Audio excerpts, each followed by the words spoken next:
Eric, bonsoir. Tu disais hier que vous auriez tout à gagner aujourd'hui. Est-ce que tu considères que ce nul a un goût de victoire? Malheureusement non, parce que c'est qu'un point nul, donc c'est pas une victoire.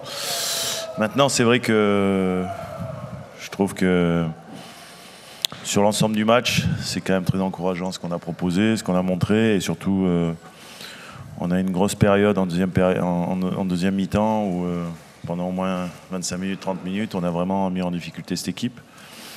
Donc, même si le début de match avait été compliqué, on a vu toute la maîtrise qu'il pouvait avoir, toutes les qualités de cette équipe, de cette belle équipe de Leverkusen. Maintenant, je suis fier de mes joueurs parce qu'ils ont fait le match que j'attendais d'eux, en ayant déjà beaucoup de mérite de revenir au score avant la mi-temps, et puis après, en essayant de bousculer cette équipe dans la deuxième période. Donc c'est pas une victoire, mais c'est un match nul encourageant pour la suite.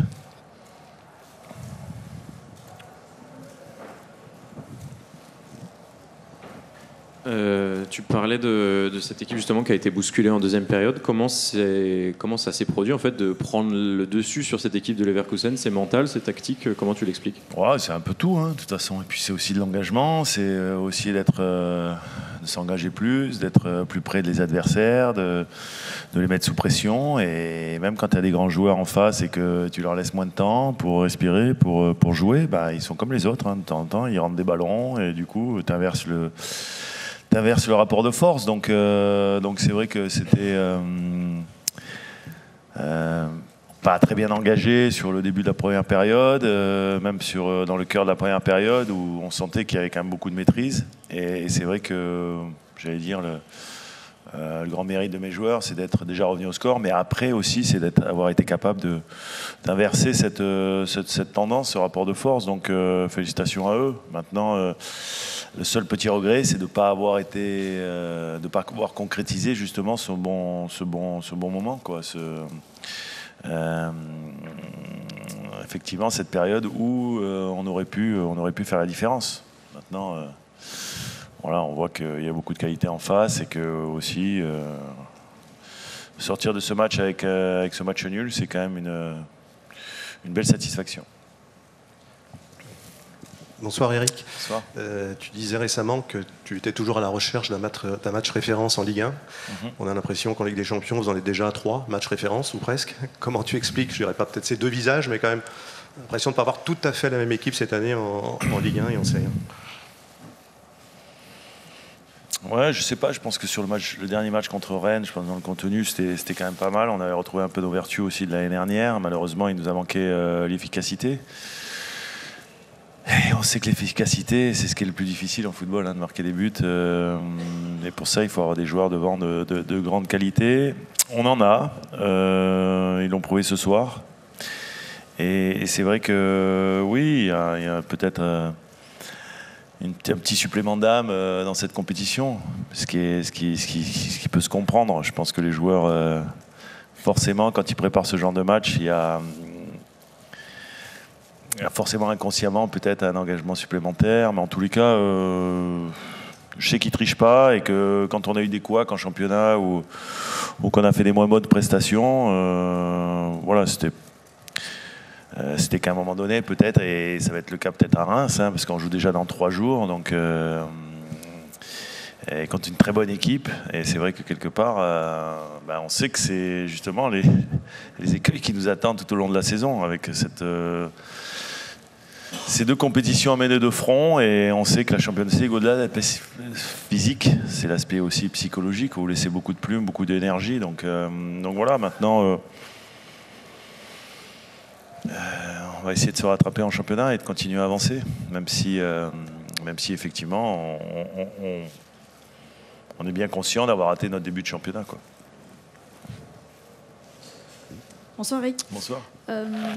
Comment tu expliques un peu la première période de tes joueurs? Est-ce que tu les as sentis un peu peut-être nerveux? Et qu'est-ce qui s'est passé à la mi-temps? Qu'est-ce que tu leur as dit pour qu'ils semblent plus libérés en deuxième période? Alors, je pense pas qu'ils étaient nerveux, mais je pense que tout simplement, Leverkusen a bien rentré dans son match, a bien maîtrisé le ballon, a réussi à nous faire courir et en plus à nous marquer ce but qui nous a fait mal. Parce que si on regarde sur l'ensemble du match, ils n'ont pas énormément d'occasions. Ils n'ont pas grand-chose. C'est une équipe qui tire en moyenne 20 fois en Bundesliga. Et tout au long de la saison dernière, et même sur le début de saison, et qui a tiré seulement 8 fois aujourd'hui. C'est preuve quand même qu'on a vraiment bien travaillé collectivement. Mais c'est vrai que dans cette première période, ce qui nous manquait un petit peu, c'est d'être un petit peu trop loin, un petit peu trop, de pas réellement s'engager. Donc j'aurais demandé d'avoir beaucoup plus de profondeur, d'avoir beaucoup plus d'engagement, d'avoir beaucoup plus de monter beaucoup plus vite sur le double pivot adverse, d'être capable d'emballer ce match et puis aussi de se donner, parce qu'on a trop rapidement donné le ballon en première période, je pense, et se donner des temps de récupération. Mais les temps de récupération, pour moi, on arrive à les trouver quand on garde le ballon. Et autant les Leverkusen, on savait que c'était une équipe qui était capable de faire du contre-pressing à des moments précis, qui choisissait. Autant de temps en temps, quand ils n'avaient pas réussi à attraper haut sur le terrain, ils étaient capables de se reposer sur un bloc équipe solide et nous laissant un peu plus manœuvrer, en étant un peu plus bas et en resserrant les lignes. Donc c'était à ce moment-là que je leur ai demandé qu'il fallait que dans ces moments-là, effectivement, on arrive à garder pendant 10, 20, 30 secondes ce ballon-là et qu'après, derrière, on allait être capable, après avoir récupéré un petit peu, de pouvoir réenchaîner et de trouver des solutions dans les attaques placées. Donc voilà, mais ce qui était très intéressant en deuxième période, c'est qu'on a émis cette énergie qui nous a peut-être manqué en première. Alors je ne sais pas si c'est de la crainte, je ne pense pas. Je pense que tout simplement, ils ne nous ont pas laissé jouer comme on le souhaitait et qu'en deuxième période, on a inversé cette tendance parce qu'on a mis plus d'énergie, plus d'engagement et qu'à un moment donné aussi, on a été plus juste techniquement en perdant moins de ballons.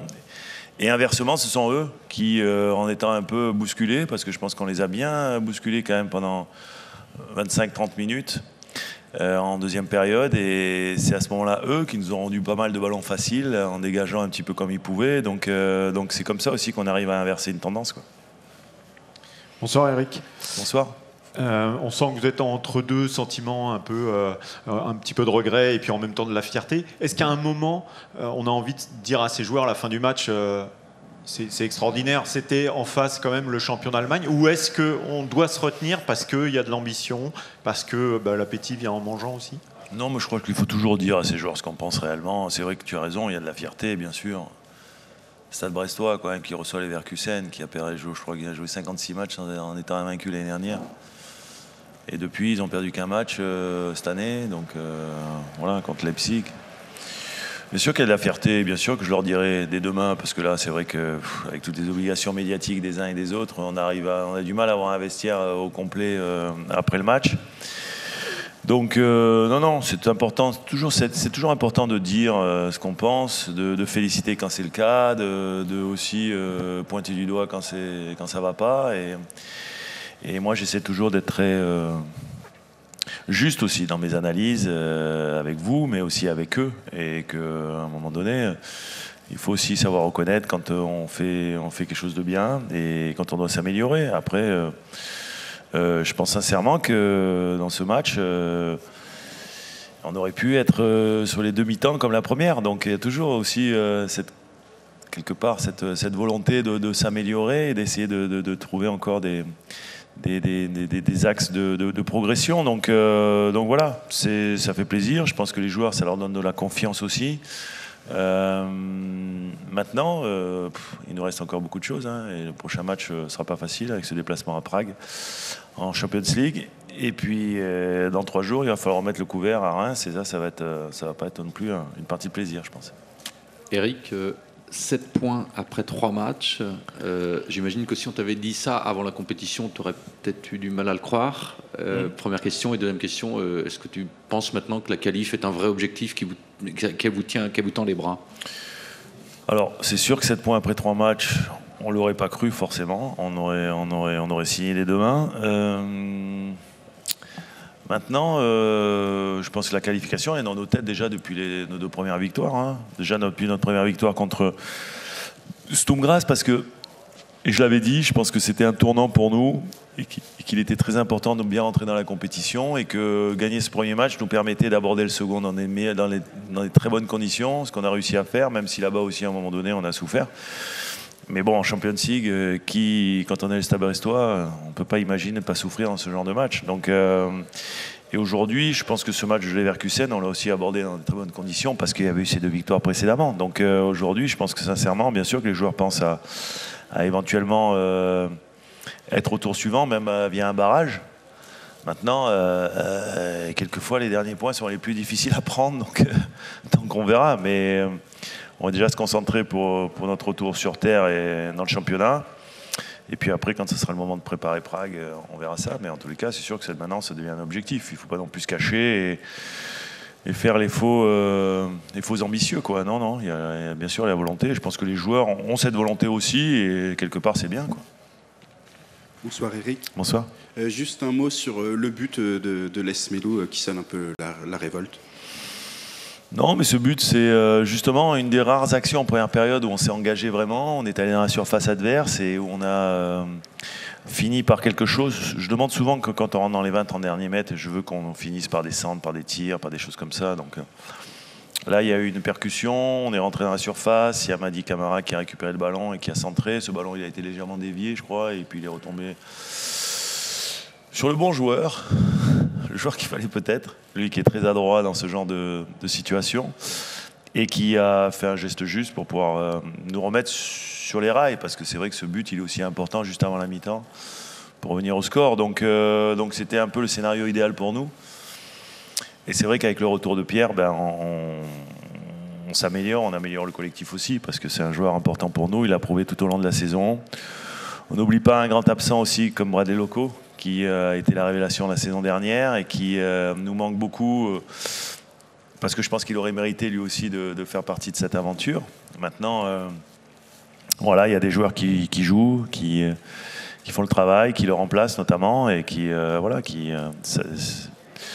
nous satisfont aussi. Mais bon, c'est vrai que voilà, c'est un ensemble, c'est un collectif, et c'est vrai qu'aujourd'hui, il y a beaucoup de satisfaction.